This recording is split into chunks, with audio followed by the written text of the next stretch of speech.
Hello students, welcome to my YouTube channel guide sir. मैं S B Yadav आप लोगों को कम्पिटिटिव मैथमेटिक्स पढ़ा रहा हूँ। अभी पिछले लेक्चर में हमने नंबर सिस्टम के जो 2, 4, 8, 16, 32 एंड 3 इतने से डिविजिबिलिटी रूल जो है उसको अभी पढ़ाया है। तो आप सबसे पहले आगे समझने के लिए, अगला लेक्चर देखने के लिए आप उसको ज़रूर देखें, तभी आपको ये समझ में आएगा। आइए आज हम शुरू करते हैं उसके आगे डिविजिबिलिटी रूल। और डिविजिबिलिटी रूल आज हम पढ़ाते हैं divisible by 5। Okay, divisibility rule by 5।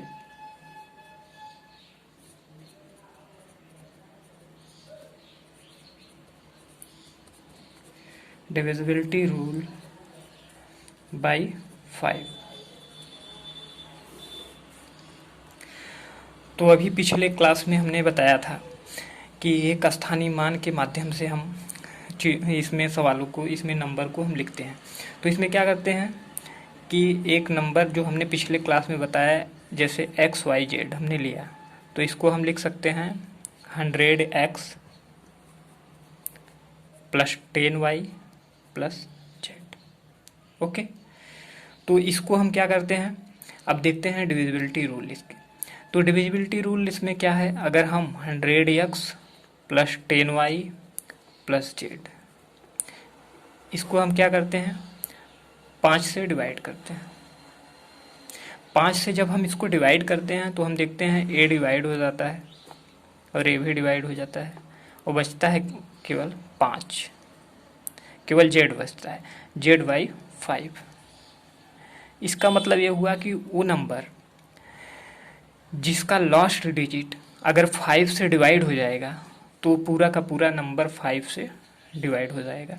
अगर ये लास्ट डिजिट इसका जो z आ रहा है, यानी कि अगर ये z 5 से डिवाइड नहीं है तो ये पूरा का पूरा नंबर 5 से डिवाइड नहीं होगा। तो कोई भी नंबर हम एक ले लेते हैं एग्जाम्पल के तौर पर, अभी जैसे 3, 5, 6, 4, इसको ले लिया हमने। ठीक, हम देखते हैं कि 5 से ये लास्ट का नंबर जो है 4, यानी 5 से ये डिवाइड नहीं है। इसका मतलब ये नंबर 5 से आपका डिविजिबल नहीं होगा। ओके, अदर कोई नंबर 3, 5, 6, 5, ओके, इसको हम देखते हैं तो लास्ट का डिजिट 5 जो है 5 से डिविजिबल है। इसका मतलब ये 5 से डिविजिबल होगा। इसी तरीके से हम क्या करते हैं 25 से देख लेते हैं। मतलब कि 5 से जो स्क्वायर, क्यूब, यानी 5 का मल्टीपल जो है उसके स्क्वायर, क्यूब, फोर्थ, और इस तरह से आगे देखते रहते हैं। जैसे 25 हो गया, 25 से अगर हम चेक कर लेते हैं 100x + 10y + z / 25। तो इसमें क्या देखते हैं कि a आपका 25 से कैंसिल हो जाएगा, बचेगा 10y + z, यानी कि a पूरा 25 से डिवाइड नहीं हो पाएगा। तो हम इसको अभी बताए थे कि इसको हम क्या करते हैं, या तो 10y, जैसे यहाँ पे है 10y + z, हम इसको क्या लिख सकते हैं yz भी लिख सकते हैं, क्योंकि यह इसको हमने ब्रेक करके लिखा हुआ है। ये 10th प्लेस पर y है आपका और z यूनिट प्लेस पे है, तो यहाँ पर yz/25। इसका मतलब हुआ कि लास्ट का 2 डिजिट अगर किसी नंबर का 25 से डिवाइड है तो वो नंबर पूरा डिवाइड होगा 25 से, अदरवाइज नहीं होगा। यानी कि yz, यानी लास्ट का ये दोनों डिजिट 25 से डिवाइड होना चाहिए। इसी तरीके से आप देखेंगे 125 से डिवीज़न, तो इसमें क्या होगा लास्ट के 3 डिजिट, जैसा कि हमने 2 के फॉर्म में बताया था, उसी तरह 5 के पावर 1, यानी कि जिसके लास्ट में 1 डिजिट है वो 5 से डिवाइड हो जाएगा। और जैसे 25 है 5 के पावर 2, यानी कि जिसके लास्ट के 2 डिजिट 25 से डिवाइड हैं वो 25 से वो संख्या डिविजिबल हो जाएगी। और 125 में 5 पावर क्यूब, यानी लास्ट के 3 डिजिट जिसके डिवाइड होंगे वो 125 से डिवाइड होंगे। तो इस तरह से आप 525, 125, 625, 5 के जितने भी पावर के रूप में हैं सबकी आप डिविजिबिलिटी रूल निकाल सकते हैं। लेकिन अगला हम देखते हैं इन सब के एग्जाम्पल्स। अभी सबके केवल मेथड बता रहा हूँ, जब इसके मेथड बता देंगे तो उसके बाद एक केवल इनके सवालों की प्रैक्टिस के लिए सेशन होगा, that will be very important for you. तो जब तक आप सवालों को नहीं किए रहेंगे सिर्फ मेथड पढ़ने से काम नहीं चलेगा। तो आइए अगला हम देखते हैं डिविजिबिलिटी रूल बाई 7, जो कि थोड़ा स्टूडेंट्स को इसमें बहुत दिक्कत होती है। तो divisibility rule 7, divisibility rule by 7। तो इसमें भी क्या करते हैं, एक नंबर हमने लिया है XYZ इक्वल टू, इसको हम क्या लिख सकते हैं 100X लिख सकते हैं, 10Y लिख सकते हैं, Z लिख सकते हैं। अब हम इसका जो है डिविजिबिलिटी रूल लिखने के लिए क्या करते हैं कि इसको हम 7 से डिविजिबिलिटी देखना है इसकी कि 7 से डिवाइड हो रहा है कि नहीं। तो हम क्या करते हैं, सबसे पहले इसको हम एक तरीके से ब्रेक कर लेते हैं। ब्रेक क्या करेंगे, 70x plus 30x plus 7y plus 3y plus z अपान 7। तो देखते हैं a 7 से डिवाइड हो जाएगा, a भी डिवाइड हो जाएगा, और हम z को यहाँ पर क्या लिखते हैं 7z माइनस 6 लिख देते हैं, 6z 7z माइनस 6z। तो इसमें क्या हुआ कि 7 से 6 जाएगा फिर भी z ही आएगा। तो इस तरीके से हम लिखते हैं इसको, a भी डिवाइड हो जाएगा और फिर हम इसको लिखते हैं। यहाँ पे क्या लिखेंगे, अगर हम 3 कॉमन ले लिए तो a कितना है 10x हो जाएगा, और a कितना हो जाएगा y हो जाएगा, और यहाँ से ले लेंगे तो माइनस 2z हो जाएगा बाई 7। 3 इसके मल्टीपल में है। तो हम देखते हैं, अभी हमने आपको बताया था कि यानी कि कोई भी नंबर क्या है, x जो है 10th प्लेस पर है, y यूनिट प्लेस पर है, यानी कि हम इसको लिख सकते हैं xy माइनस 2z अपान 7। अर्थात कोई भी नंबर है जैसे XYZ, तो हम इसमें क्या करेंगे कि ये नंबर तभी 7 से डिवाइड होगा जब हम इन दो नंबरों में से लास्ट डिजिट का ट्वाइस यानी उसका 2 गुना करके माइनस करेंगे। ये जो नंबर है XY, उसमें से लास्ट नंबर का दुगुना करने के बाद, उसको घटाने के बाद, उसको माइनस करने के बाद अगर वो 7 से डिवाइड हो जाता है तब वो नंबर पूरा टोटली 7 से डिवाइड होगा, अन्यथा नहीं होगा। जैसे कि हम यहाँ पर XYZ को अगर ये 7 से डिवाइड करना है, अगर ये पूरा 7 से डिविजिबल होगा, और ये तभी होगा जब हम XY माइनस 2z करेंगे, और ये अगर 7 से डिवाइड हो गया तब। यानी कि हम कुछ एग्जांपल्स 1-2 देख लेते हैं, क्योंकि इसमें थोड़ा सा कन्फ्यूजन हो सकता है। तो आइए हम, जैसे आप सभी लोगों को पता है कि 373, 374, 343 क्या है 7 से डिवाइड है। तो हम इसको रूल के तौर पे देखते हैं कि ये 7 से डिवाइड है कि नहीं है। तो हम यहाँ पर लिख रहे हैं 34 लास्ट के फर्स्ट 2 डिजिट एंड लास्ट के डिजिट का दोगुना करके माइनस कर दें, यानी 2 इंटू 3 कितना आ गया 34 माइनस 6 कितना आ गया 28। अब 28 देखिए 7 से डिवाइड है कि नहीं, 28 आपका 7 से डिवाइड है। ओके, 28 7 से डिवाइड है, इसलिए 343 आपका 7 से डिवाइड होगा। आइए एक और थोड़ा सा लंबा ले लेते हैं। जैसे हमने मान लीजिए लिख दिया 385, 385। ओके, इस नंबर को हम देखते हैं। तो हम इसमें क्या करते हैं कि 38538। इस नंबर को पूरा लिख लिया हमने और लास्ट के डिजिट का दोगुना करके माइनस करेंगे तो कितना आ जाएगा 38528। अब क्या करेंगे, जब तक वो एकदम आसान तरीके से ना हो जाए, आसान तरीके से ना बन जाए, तब तक हम उसे यही वाला फार्मूला आप लागू करते रह जाएंगे। जैसे इतना हुआ, अभी भी ये लंबा है, अभी 7 से डिवाइड करने में थोड़ी दिक्कत हो सकती है, तो हम फिर एक बार इसमें रूल लगाते हैं।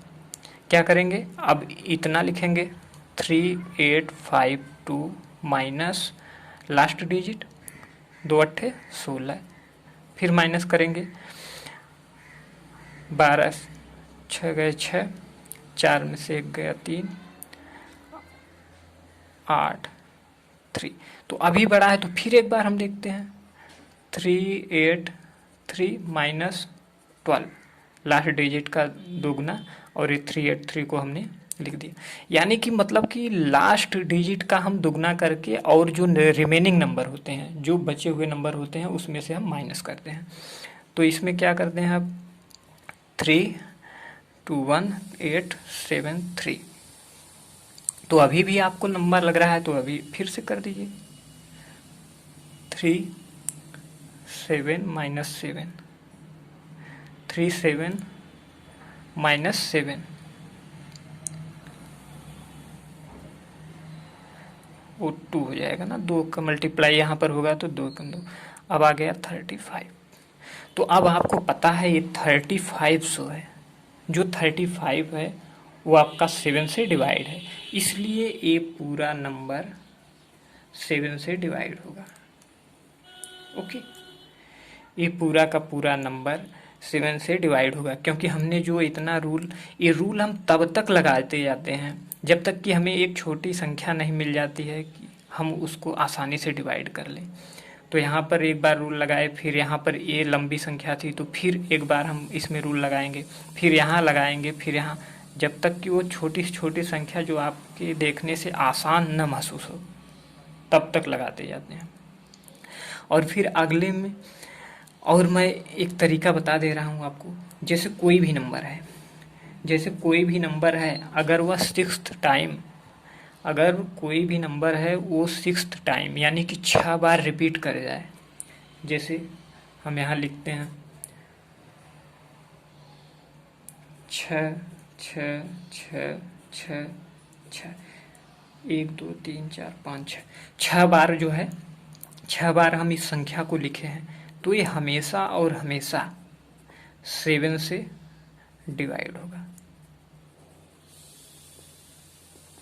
चाहे कोई भी नंबर हो, केवल 6 नहीं, चाहे 1 1 1 6 बार हो, चाहे 2 6 बार हो, चाहे 3 हो, चाहे 7 हो, चाहे 8 हो, अगर वह 6 बार, अगर उसका लगातार रिपीटेशन होता है तो 7 से डिवाइड होगा। और यह तो आपका रामबाण तरीका है, इससे आप किसी भी नंबर का निकाल सकते हैं, बट ये कुछ रिस्ट्रिक्शन है इन सब में कि एक ही नंबर 6 बार जो है आपका रिपीट होना चाहिए, और कोई भी एक नंबर 3 बार, जैसे यहाँ पर 25 है तो फिर 25 फिर 25, अगर 3 बार ऐसे नंबर का यहाँ पर रिपीटेशन होता है तो ये भी 7 से डिवाइड होगा। ओके, इतना हो गया। फिर कोई भी नंबर है, जैसे 237 237, यानी एक ही नंबर 2 बार रिपीट हो और वो 3 डिजिट का नंबर हो, जैसे 237 237 2 बार रिपीट है, तो ये भी 7 से क्या होगा, डिवाइड होगा। अर्थात मतलब कोई भी नंबर अगर 6 बार, एक डिजिट का कोई भी नंबर अगर 6 बार रिपीट है तो 7 से डिवाइड होगा। कोई भी नंबर 2 डिजिट का अगर वो 3 बार हो तो 7 से डिवाइड होगा। अगर कोई भी नंबर 3 डिजिट का अगर 2 बार रिपीट होगा तो वो भी 7 से डिवाइड होगा। इस तरह से हम 7 का डिवीज़न देखते हैं। अभी एक और तरीका है, हम उसको लास्ट में बताएंगे, जो एक रामबाण तरीका है। जो 7 से डिवाइड करने में बहुत ही आसान होगा, उसे हम लास्ट में बताएंगे, क्योंकि वो सबसे आसान तरीका है, आसान तरीका भी है और आप उसको यूज कर सकते हैं। तो लेकिन इसका मेन मेथड जो है ये यहाँ पर है, इसको आपने सीखा। अब अगला एक और मेथड बता दे रहे हैं हम 9th का, जैसे divisibility rule, divisibility by 9। Okay, तो इसमें क्या करते हैं, 9 वाले में भी क्या होता है, जैसे आपने XYZ एक नंबर लिया तो 100x plus 10y plus z। अब आप इसको जब 9 से डिवाइड करने के लिए देखते हैं तो इसको भी हम पहले ब्रेक कर लेते हैं। 9x plus x plus 9y plus y plus zy 9। तो ये भी आपका डिवाइड हो जाएगा, ये भी डिवाइड हो जाएगा, बचेगा कितना, XYZ। ओके, तो इसमें भी क्या होता है, इसमें भी आप लास्ट XYZ यानी तीनों प्लस में बचा, यानी कि इसमें भी 3 की तरह, जैसे हम 9 का भी देखते हैं कि अगर सभी जो भी नंबर है सबके डिजिट अगर आप जोड़ते हैं और उनका जोड़ यानी उनका सम जब आपका 9 से डिवाइड हो जाएगा तो वो पूरी की पूरी संख्या आपकी 9 से डिवाइड हो जाएगी। तो हम 10 के n यानी 9th का देंगे। 9th में भी हम उसी 3 की तरह सभी डिजिट को जोड़ेंगे। जैसे कोई भी नंबर आप एक ले लीजिए, 9 8 1 7 2, इसी को ले लेते हैं। तो हम क्या करते हैं, अब 9 8 17 18 18 25 27, ये 9 से आपका डिवाइड है, तो ये पूरा का पूरा नंबर आपका 9 से डिवाइड है। इसमें एक और हम रूल देखते हैं, इसको हम 10 के पावर n-1 करते हैं। 10 की पावर n-1 का मतलब क्या हुआ, जब आप n बराबर 1 रखेंगे तो आपका 9 आएगा, जब 10 के पावर n-1 n बराबर 2 रखेंगे तो ये 99 आएगा। तो इसमें हम क्या करते हैं, 10 के पावर n-1 n बराबर 3 रखते हैं तो 999 आता है। तो इसमें क्या होता है कि कोई भी नंबर जब हम लेते हैं, ठीक है, 9 से क्या करते हैं, उसके सभी डिजिट को हम जोड़ देते हैं। ओके, अब 99 में हम क्या करते हैं, 99 में जो नंबर हम ले रहे हैं, जैसे 9 8 1 9 2 7 3 ऐसा कुछ ले लेते हैं। तो अब हम क्या करेंगे, 9 का तो हमने सभी डिजिट जोड़ दिया, बट 99 के केस में हम क्या करेंगे, इसमें भी हम जोड़ेंगे, बट जब 99 आ जाएगा तो हम 2 पेयर को जोड़ते हैं, पेयर बनाते हैं, एक पेयर, ये दूसरा पेयर, ये तीसरा पेयर, ये अकेले बच गया। तो अब क्या करते हैं, हम इसमें पेयर को जोड़ते हैं, पेयर को जोड़ते हैं, यानी 73 92 81 9 9 1 10 5 15 9 8 17 17 3 24 1 25। अब हम क्या करते हैं, इसको देखते हैं, इसको देखते हैं कि ये 99 से कट रहा है कि नहीं कट रहा है। तो फिर हम इसका भी पेयर बना सकते हैं आगे, 55 to 57, ये 99 से नहीं कट रहा है, इसका मतलब ये पूरा का पूरा नंबर 99 से नहीं कट रहा है। चलिए आज का यहाँ पर हम समाप्त करते हैं, लेकिन अगले क्लास में हम कुछ और एक्स्ट्रा बताएंगे जो 11 13 17 से है। तो चलिए, प्लीज़ जैसा भी आप लोगों को ये लेक्चर लगे आप कमेंट जरूर करिएगा, लाइक सब्सक्राइब और कमेंट, ये तीनों बहुत ज़रूरी है। ओके, नेक्स्ट क्लास में हम मिलेंगे। Thank you.